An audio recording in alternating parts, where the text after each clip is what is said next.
Well, I'm Eric Namee. I am the president of the Virginia H. Farah Foundation. I have been the president now for about 28 years. I'm also the president of something that we'll talk about in a little bit, Orthodox Ministry Services, and a founder of that. Been actively involved in the church for over 30 or 40 years in my adult life. And the Farah Foundation work and Orthodox Ministry Services are sort of now the outgrowth and the vehicle that we use to hopefully transform the church. You know, the Farah Foundation funds projects, programs, and organizations throughout the Orthodox world. And our goal is to facilitate the work of the church, to help make things happen. You'll see that we cover the full gamut from humanitarian work to missionary work, even iconography, you name it, education. We've been there. And so we were one of the first that was out there that you could come to in a formal process and have an application. And you can imagine if that happens and you're one of the early ones, everybody finds you. So we've been really blessed to have this relationship with across all the Orthodox jurisdictions, all the ethnic jurisdictions, dealing with and seeing what's out there. And so we've developed a process to be able to discern and help organizations be successful. And we do that by very much not just giving them money, but also being there as a counselor, as an advisor. Often some people will say that sometimes they come to the Farah Foundation and we don't give them the fish, we give them the fishing pole. We teach them how to elevate their organization. And we've been doing that a long time, and we've been really blessed to see a lot of what's out there in the Orthodox world. Our relationship with the Hellenic Foundation is really special. And obviously, I had heard about the Hellenic Foundation, but Peter Valaceris actually reached out to me. He reached out because as the Hellenic Foundation was changing its focus and readdressing and wanting to start looking at becoming a grant-making foundation, they were humble and open enough to say, we want to learn. We started to develop a very close relationship as we helped the foundation, the Hellenic Foundation, develop its processes and learning how to discern grants and read grant proposals and understand them. The Hellenic Foundation was very willing to come and sit in on our grant sessions that run for 3 or 4 days, all day, morning to night, and hearing grant proposals and asking questions and discerning, and then after the proposal, discussing them among ourselves. And not only is the Hellenic Foundation there, but other Orthodox philanthropists and foundations. And it's a really powerful moment because it's a who's who of Orthodox projects that seem to come to us. And we developed a really close relationship with the Hellenic Foundation because they would come to our meetings. And as time went on, we continued to talk to each other, to communicate, to share notes, and to find ways to collaborate.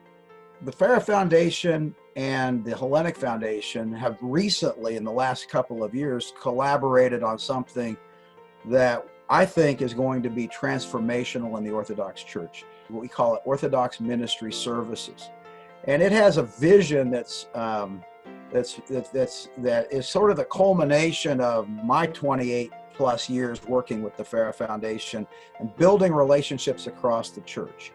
And we assembled an all-star team, I think, of the key people in Orthodoxy that know the terrain and can make things happen. And within Orthodoxy, we have been very successful in America. And there are Orthodox philanthropists, there are Orthodox Christians that are very sincere, but they actually don't give to the church, and they don't fund Orthodox projects to elevate them to something that could be monumental in the church.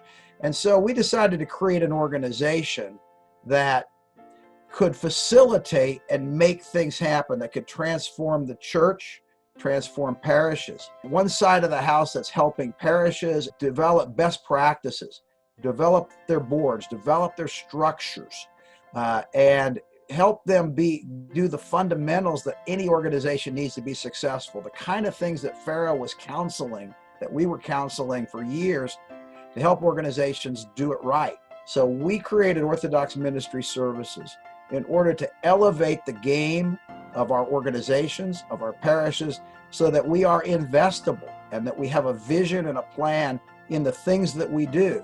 We want to bring to the table in a major way Orthodox philanthropists that are willing to invest in organizations and projects transformational dollars, so that things like campus ministry aren't just sputtering along, but can be on 200 or 300 campuses in America, that our youth ministry is major and not minor. Although OMS's focus is national and it's to transform the entire church, when we started talking to Hellenic Foundation, it was important also to them, they're the Hellenic Foundation of Chicago, that how would this impact Chicago and the Chicago metropolis and just the entire Church of Chicago, all the jurisdictions. And Chicago is a special area, and it's a good mix of all the Orthodox ethnic groups. And we have a regular, close relationship with the Metropolitan, ongoing this dialogue and discussion and advice and counsel, because we have a team with a lot of experience. We've been very involved in helping build infrastructure. That's what we do. Whether it's structure, it's boards, it's bylaws, just getting the fundamentals in place. We are very much involved in developing something that we think is very exciting, and we're using the Chicago metropolis as the first place in the country to test it, to beta test a small and mission parish initiative. Something where we will go in, we'll do an assessment of a parish, a small parish, determine their struggles, what their financial troubles are, what their issues are, ultimately bring in training and bring in funding to help them step it up. And I know that's going to have a very positive effect over the long term in Chicago. Something happened with COVID that never has happened, that really in the history of the church in America had not happened, which was all of the bishops at the top of the Orthodox Church meet every single Friday.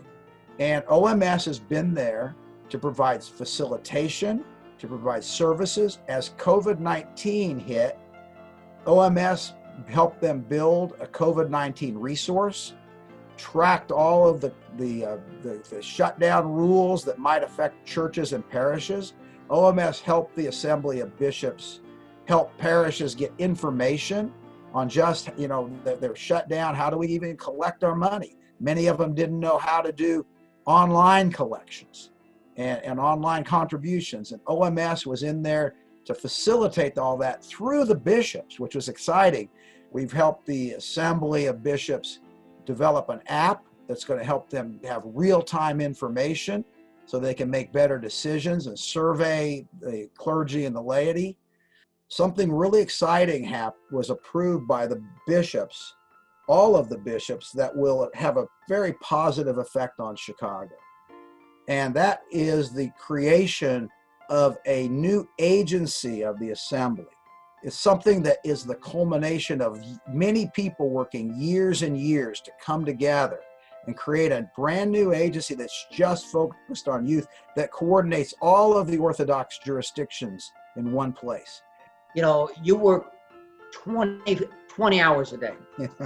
What drives you to do that?